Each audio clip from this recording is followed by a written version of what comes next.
Hey guys, how's it going? My name's Theo, and today we're going to be taking a quick look at the Behringer wing rack. So what is the Behringer wing rack?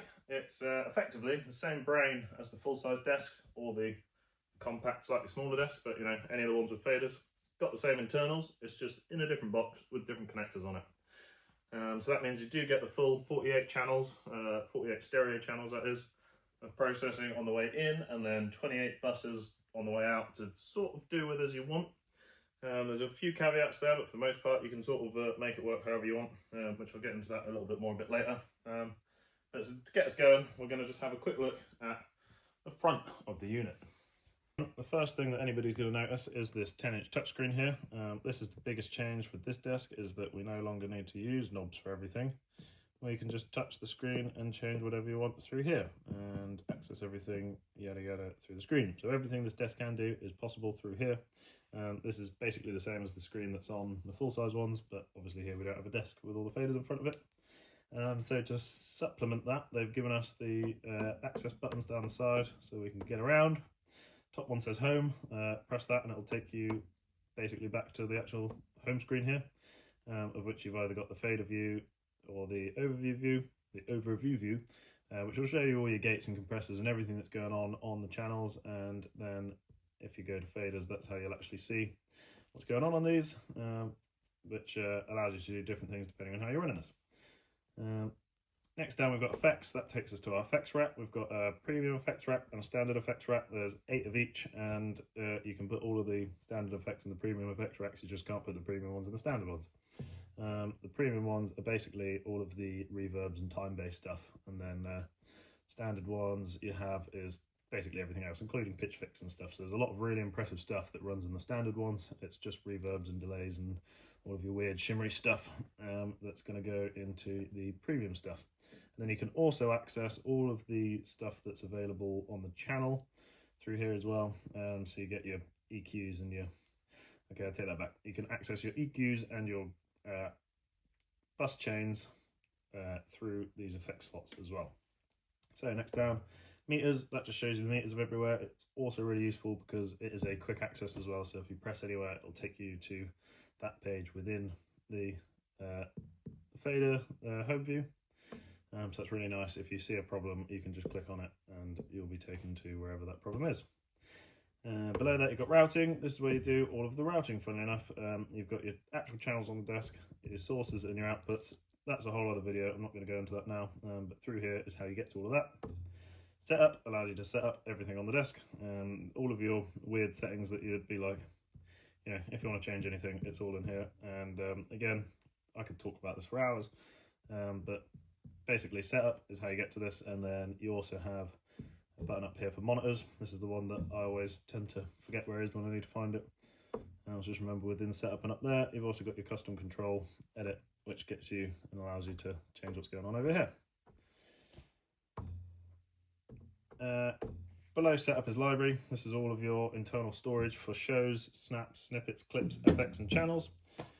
This is just going to allow you to move things back and forth between USB and internal, make shows, do all of that, save, load, etc, etc. All of that stuff's done through the library.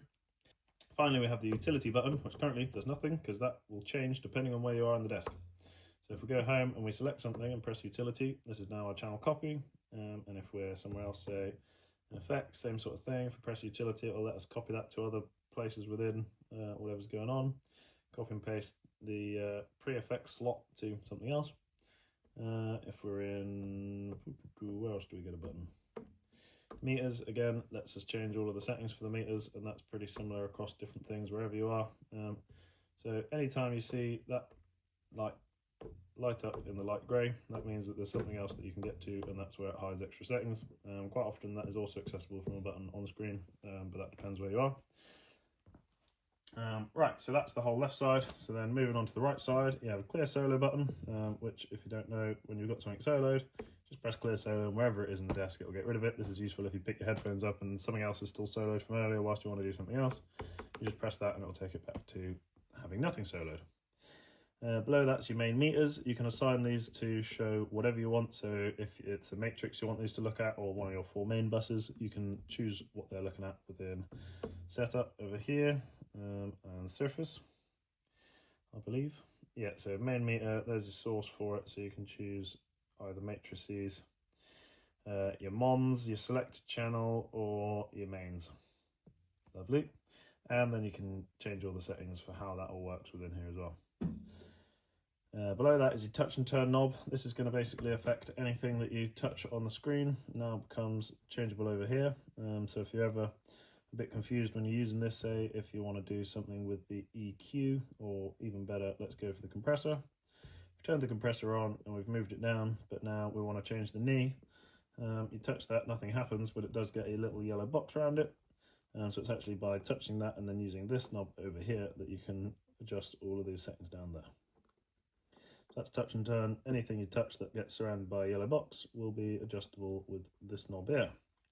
And then under that, that's the little handle that allows you to pull this whole angled screen out forwards, which is how we've gotten rid of the glare right now. If you look, if we push it back down, that's it flat, and we can bring it up all the way like that, which is lovely when it's mounted in a rack because it actually points to you now. So left from that, we have a multifunction area that lets you do a few different things. So it lets you access all of your channels within the desk as if these were faders instead of knobs. So if we go back home and we look at the first 8 channels, we can move those, or sorry, the first 4 channels, because we've only got 4 knobs here. So that lets us do 4 channels at a time, and we can mute and unmute them. We can also solo them however we want. And then if we hit next bank of 4, you'll see this changes up to 2, and now we're on the next set of 4. So that just allows us to access all of those through there if that's how you want to use it. And you can access everything within the desk via that. So you have, when you press this once, you're in input mode. Press it again, now you're in aux mode, so it comes up with A. And now we're looking at our auxes, which aren't named, so we can't actually see that much going on here.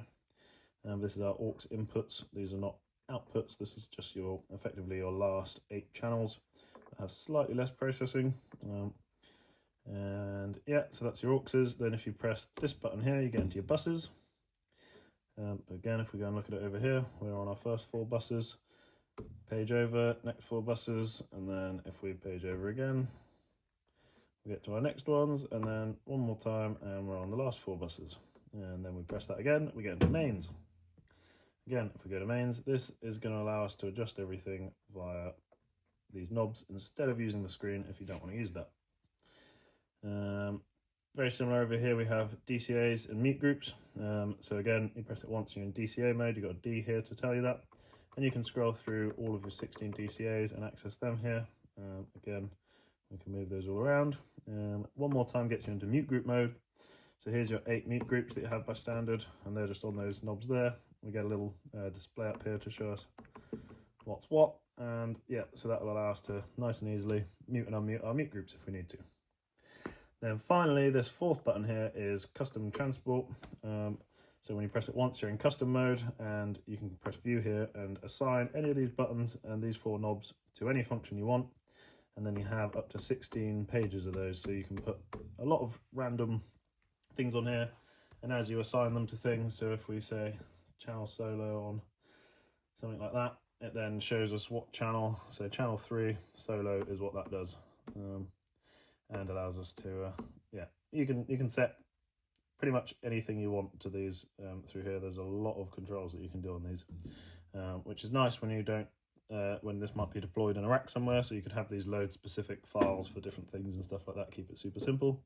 And if we press it one more time, we're now in our transport section. So this is currently talking to card 1, and then you can press it again to get to card 2. So we're in card 1 at the moment, and it'll show us where we are in the thing, how much we've got left, what's going on. We can stop and play, and we can record, we can do all of that, move around to the markers via all of these buttons.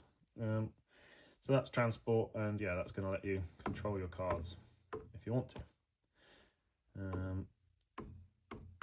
Lovely.